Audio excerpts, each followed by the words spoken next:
જય માતાજી। આજે આપણે બનાવશું સાબુદાણાની સફેદ ખીચડી, જે ઉપવાસમાં ખવાય છે। તો એના માટે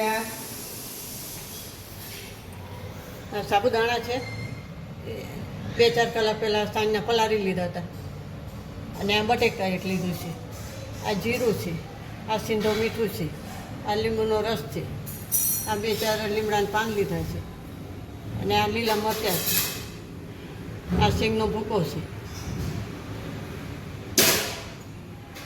અને આ તેલ જોશે જે જરૂર પ્રમાણે લેશું આપણે। આ થોડાક કાચા સિંગ તરીને આપણે માથે નાખશું।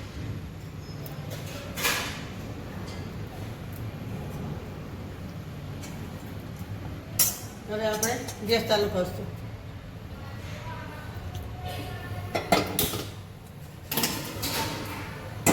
કઢાઈ મૂકશું।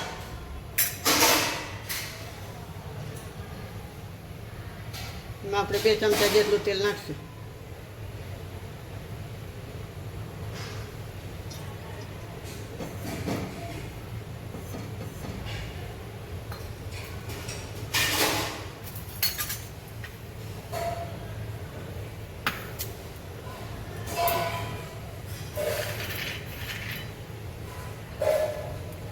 હવે આપણે તેલ ગરમ થાય એટલે સિંગ શેકી લઈશું થોડી। આપણે આ સિંગ શેકી લઈશું। આજકાલ થોડી શેકી લેવાની, તેલમાં સસરાવીને પછી કાઢી લેવાની।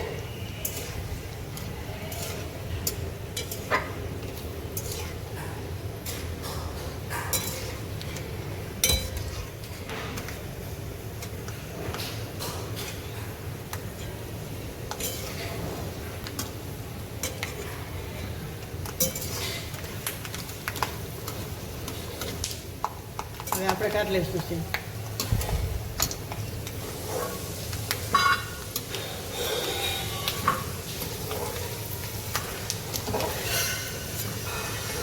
જીરું નાખશે,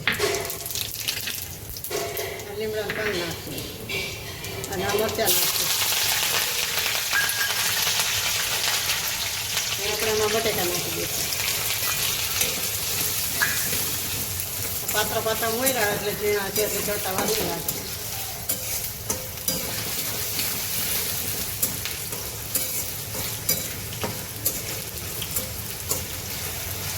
આમાં પાણી નહીં નાખવાનું, તેલમાં ચડી જાય।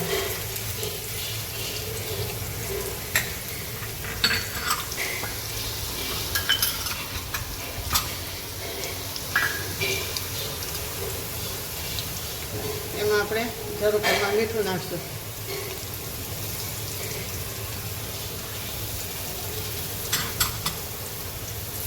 બટેકા ચડી જાય પછી આપણે લીંબુનો રસ ને લીંબુનો ભૂકો ને થોડા ચડે પછી નાખશું। બી પહેલાં નાખી દઈએ તો પછી બટેકા બેસે નીચે।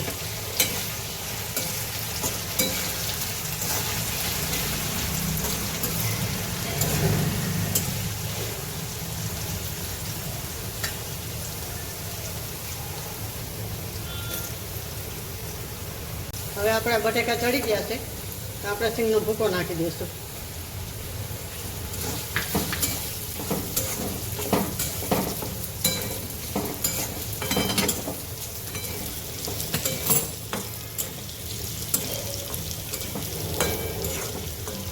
હવે આપણે આ સાબુદાણા નાખી દઈશું।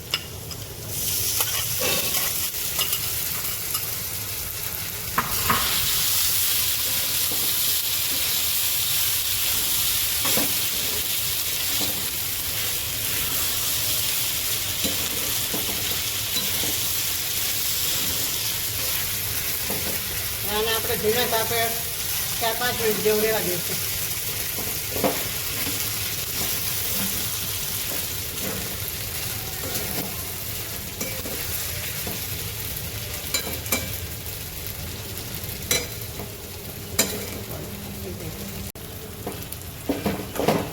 હવે આપણે સાબુદાણા થઈ ગયા છે તો એમાં લીંબુનો રસ નાખી દઈશું, એટલે ખાટા હોય તો થોડા સારા લાગે।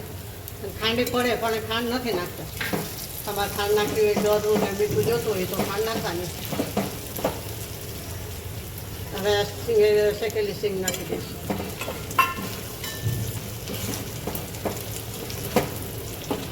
આપણે આ સાબુદાણા થઈ ગયા છે. હવે આપણે સોલ્વ કરશું. આ ગેસ ઠાર નાખશું. હવે આપણે સોલ્વ કરશું. છૂટા છૂટા થયા છે ને સરસ.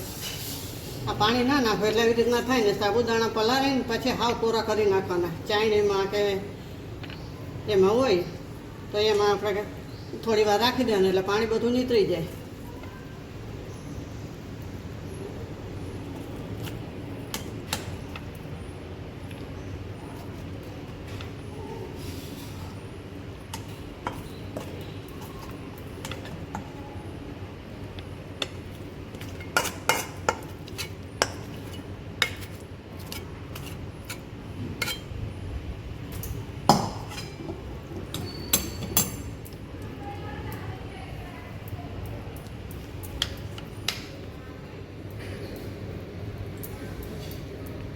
થઈ છે ને સરસ. જોતાં જ મોઢામાં પાણી આવી જાય, ખાવાની વાર થઈ જાય.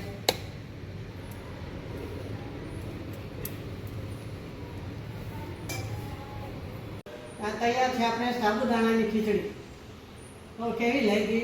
લાઈક કરજો, શેર કરજો અને સબસ્ક્રાઈબ કરવાનું ના ભૂલતા. અને બે લાઈક તમે એમ કહેજો કે ખીચડી તમે કેવી લાગી. આ રીતે બનાવજો તો સારી થશે, સારી લાગશે.